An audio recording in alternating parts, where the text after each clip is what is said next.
what do you think is that mean? All right, so right now, we just got off the train. Is this the Arab quarter? This is Shah Shem. This is the Shah, the gate of Shem, which in Israel, there's a town called Shem, which is where Yosef is buried, yeah? Yes, that's right, it says it. Yes. Wait, yeah, we can go. His remains were brought from Egypt. Yeah, we got a picture.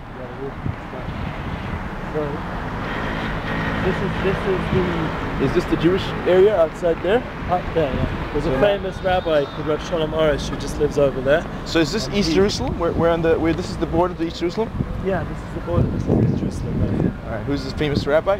His name is Shalom Arush. He wrote a book called Garden of Emunah, the Garden of Belief, and that's one of the things we're going to talk about. Because in the end, you know, like whatever anyone's trying to do with Yerushalayim, we'll walk this way. Bottom line, it's a city of belief. It's a city of where people have belief, you know, either different religions, but bottom line, it's a spiritual place, and everyone recognizes that historically. I was just talking to someone today. Historically, in the education, there have been a big miss, a gap of the spiritual history, and it doesn't have to be that only religious classes cover this. This should be something historically. The spiritual history of the world, especially the Jewish history, which is, you know, dates all the way back before all the main empires. So people say it's a Bible story, it's something for religious classes, but we're walking in Yerushalayim. Yerushalayim, Jerusalem, is a city where all the religions come together and all the history comes together. And it's important that people see that in a historical perspective and not just a spiritual perspective. That it's just something for religion, like they separate religion and state and all this kind of stuff. No, this is science, this is history. It's alive here, this is a real story and it's going on. And it doesn't have, nothing ever has to be separated from each other. Everything has a pattern and a plan and a journey, and there's a flow in Yerushalayim. One of the reasons why I chose to live here, I felt such a strong flow in Jerusalem, because everything has a divine perspective, and I didn't always think that way on an open level when I grew up in a more secular London lifestyle. But when I came to Israel, my heart, my soul started to feel that, especially in Yerushalayim. And that's why one of the reasons I chose to live here. And when I saw the streets, that's why I started the Midnight Rabbi, because the streets, they need some attention. Right now, it's like I was saying before, there's a little bit of not such a support network going on, so I can continue the Midnight Rabbi on a nightly basis. But thanks to Oded, he brought me back here midday. He just went past midday an hour ago or so.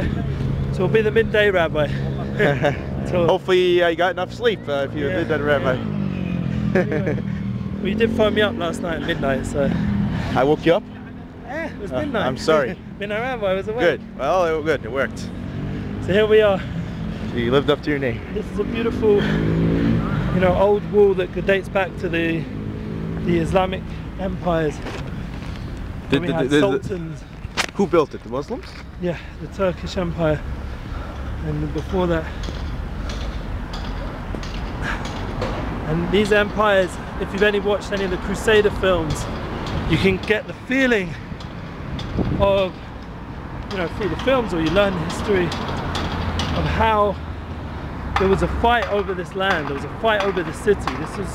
People went through continents with armies and food stock and with masses and masses of costs and time and effort to come and invade this place, take it over. The Christians, the Muslims, constantly fighting back.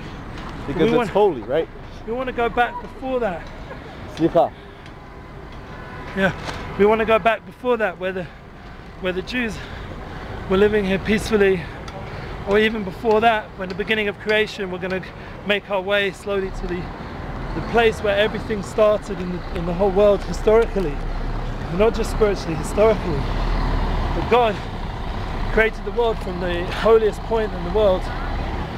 We're going to see when we get near to the old city, to the center. It's called the famous place, Eben Shasir, the stone, the foundation stone of creation.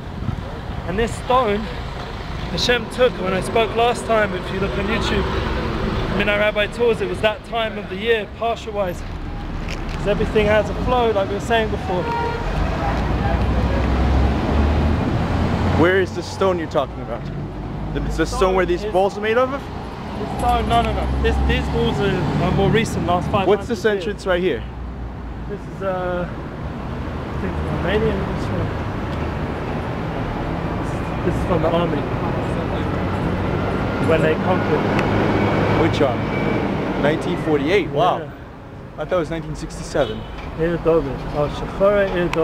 What does this mean? Hamarach Shalochem Haganah. In this system of the warriors of the Haganah, Ha'etzel, the Halechi, I don't know what that means. Lechi is like this. See this? The roof of the bridge. Okay, the roof and the Etzel of this Shechul, Il David, in 1948. 7th, okay, we know that. This gate, Nifratz, I guess it was taken over, Nifratz, yeah, from the soldiers of the Irgun Tzva'i Leumi that formed the head of the bridge inside the old city. Yes, we're going to walk around to the Jaffa Gate. So this is Armenian? Okay, we're going to walk around the Jaffa Gate. I personally have a lot of warm memories here. Like I said before on the train, I got married in a hall down the road in Jaffa.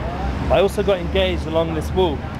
Wow. My first spiritual experiences in Eretz Yisrael were hanging around the old city and chilling out on the grass over here on the left. I'm going to get there in a minute. And I have such many fond memories. Even that hall over there, all the way down there, I made a concert for, you just saw before we went to that program. Matisyahu. Yeah, no, not for Matisyahu, for all the youth that were, you know, wandering around. I put together a battle of the bands. Oh yeah, when you practiced in that room. That's yeah, right. That room is one of the schools that called Kesha, and everything comes together. See, and I can't believe all the kids I just saw. You know, they've all grown so much. They're all settled, married. That's good. What is this, by the way? This building? This is still part of the area where we just went past. Oh, the area. Now we see a real view of it. Yeah. All right. So that's, if you want to go back down to Jaffa, that's down there. So you see Jaffa leads all the way to the Jaffa Gate. Yeah. Oh, so by Jaffa you don't mean Jaffa in Tel Aviv. This is another Jaffa Road, but it goes all the way to Jaffa Tel Aviv. It does? That's one of the ideas on halakha, in the laws of Shabbat. One of the reasons why people are nervous to make a Erev, to carry in Jerusalem on Shabbat, they make like it's like as if one place. So then it's no longer just, you know, rabbim, it's no longer just wherever, like a desert. It's a place where people live, and it sections it off into one domain, and you can carry in it. But if it goes, this road, Jaffa, goes all the way to Tel Aviv, where there's hundreds of thousands of people going back and forth, and all that goes on in Tel Aviv, so there is an opinion that this doesn't make the Erev, the ability to make this into one domain, because really it's linked all the way down to the domain in Jaffa. But that's already a complex Shabbat law discussion, which we're not here for. So let's focus on the... Is there an Erev here? There is an Erev in Jerusalem, which I do keep. I hold that that's not an issue. Is it visible? I see this string on top of that pole. That's not the Erev. The Erev here is already made by the walls. There's already some strong presence of Erev, and if there's any questionable places further out where there's no walls, then they would use, like you're saying, the strings or different other types of walls, to make it into one domain. But anyway, we won't talk more about the Shabbat thing. We'll say that for another time. All right. This is the Migdal David. David. Take a picture. I'll pause the camera. I'll stop the recording.